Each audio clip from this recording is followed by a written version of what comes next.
మీరు ఇప్పుడు మా తమ్ముడు కాంగ్రెస్ కాబట్టి వాళ్ళ నాయకుడు ఏ హామీ ఇచ్చిండో ఆయనకి ఎంపియాల్సిన బాధ్యత నాకు ఉన్నది కాబట్టి ఒకసారి వినండి. రేవంత్ రెడ్డి గారు ఉపన్యాసం వినండి. పెన్షన్ మీద ఏం మాట్లాడతాడు?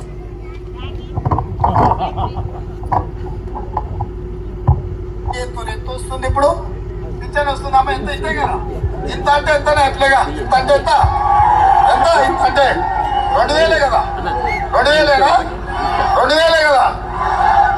ఈ నెల కేసీఆర్ ఉంటే 2000, ఈ నెల కేసీఆర్ ను పొందబెడితే వచ్చే నెల కింద ఇంత అంటే ఎంత ఎంత అమ్మా, ఎంతనే అట్లేగా, ఎంత ఇంత అంటే ఎంత గట్టిగా చెప్పురి. కేసీఆర్ కింపియాలి 4000. వచ్చే నెల నుంచి మా పెద్దమ్మలకు ప్రతి నెల పింఛను 4000 రూపాయలు. తమ్ముడు నవం ఇను అరే ఇను అరే ఇంద్ర నాయన ఇను ఇను ఇను ఇను ఇను ఇను ఇను నేను చెప్పేది వినాలి తమ్ముడు, వినాలి వినాలి. ఎందుకంటే ఆ మాట ఎన్నికల ప్రచారంలో ఉన్నాడు. నవంబర్ ఈ నెలలో 200 వస్తున్నాయి అంటే నవంబర్ 2000 వస్తున్నాయి.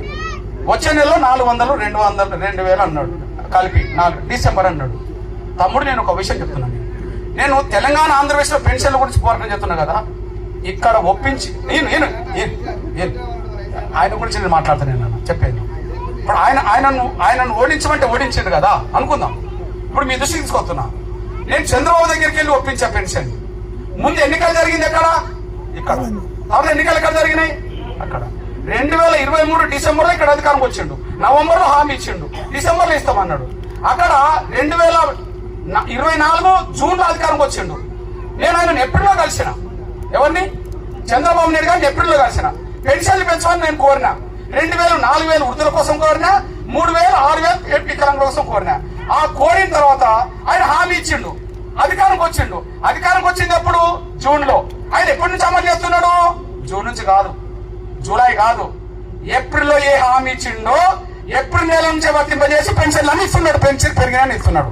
అది ఏప్రిల్ మే జూన్ కలిపి 3 నెలలు ఇచ్చిండు. ఏదో విధంగా ఇస్తూనే ఉన్నాడు. ఇప్పుడు ఎంత అమలు జరుగుతుంది? 4000 పెన్షన్ వృద్ధుల వితంత్రం అమలు జరుగుతున్నది. 6000 పెన్షన్ వికలాంగులకు అమలు జరుగుతున్నది. అరే 2024 జూన్ లో వచ్చిన వాళ్ళు అమలు చేస్తున్నారు కదా. 2023 నవంబర్ లో మాట ఇచ్చి డిసెంబర్ లో అధికారం వస్తే 2024 డిసెంబర్ అయిపోయి 25 డిసెంబర్ అయిపోయి 25 మళ్ళా ఏప్రిల్ దాకా వచ్చినా కూడా 16 నెలలు గడిచినా కూడా వాళ్ళ పెన్షన్ ఇవ్వకపోతే ఇంకోరి మీద పెట్టడం అయితే న్యాయం కాదని చెప్పి నేను భావించుకుంటున్నా. ఎందుకంటే పెన్షన్లు పెంచమని అడిగే హక్కు ఎవరికైనా ఉన్నదో